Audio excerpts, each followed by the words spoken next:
మరి ఇవాళ మమ్మల్ని పోనీయకుండా మేము పోదామనుకున్నాం. ఆ 125 అడుగుల నిడిగున్న డాక్టర్ బాబాసాహెబ్ విగ్రహం దగ్గర పోయి అవసరమైతే స్వయంగా మేమే చీపుర్లు బట్టి, ఈ ముఖ్యమంత్రి పట్టించుకుంటలేడు, ఈ ప్రభుత్వం పట్టించుకుంటలేదు, మేమే శుభ్రం చేద్దాం చీపుర్లు బట్టని మేము బయలుదేరుతుంటే మా అందరి ఇళ్ల ముంగట పోలీసులు, మా ఎమ్మెల్యేలు, మా నాయకులందరూ హౌస్ అరెస్ట్. ఇంతకంటే దౌర్భాగ్యం ఇంకోటి ఉంటుందా? నువ్వు పరిశుభ్రం చేయవు, నువ్వు పట్టించుకోవు, మమ్మల్ని ఈరోజు ఇక్కడ హౌస్ అరెస్ట్ చేస్తా ఉన్నావు. మా తెలంగాణ భవన్, మా పార్టీ కేంద్ర కార్యాలయం, ఇక్కడ అంబేద్కర్ గారి వర్ధంతి కార్యక్రమం చేసుకుంటామంటే ఇలా మీరు బయటికి పోయి చూడొచ్చు. గేటు ముందా ఈరోజు దాదాపు ఒక 100 మంది పోలీసులు ఉన్నారు.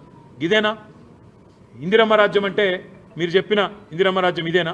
ఎమర్జెన్సీ రోజులను తలపించే విధంగా ఎక్కడికక్కడ పోలీసులతో గొంతు నొక్కే ప్రయత్నం చేయడమే మీరు చెప్పిన ఇందిరమ్మ రాజ్యమా అని నేను అడుగుతా ఉన్నా.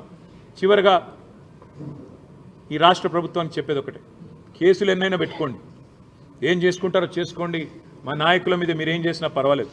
కానీ 9వ తారీఖు నుండి ప్రారంభమయ్యే శాసనసభ సమావేశాల్లో, శాసన మండలి సమావేశాల్లో తప్పకుండా మీ ప్రభుత్వం యొక్క నిర్వాకాన్ని, సంవత్సరం పూర్తయిన తర్వాత మీ రాష్ట్ర ప్రజలకు చేస్తున్న అన్యాయాన్ని ఎలుగెత్తి కొట్లాడుతూనే ఉంటాం, ప్రశ్నిస్తూనే ఉంటాం, పోరాడుతూనే ఉంటాం.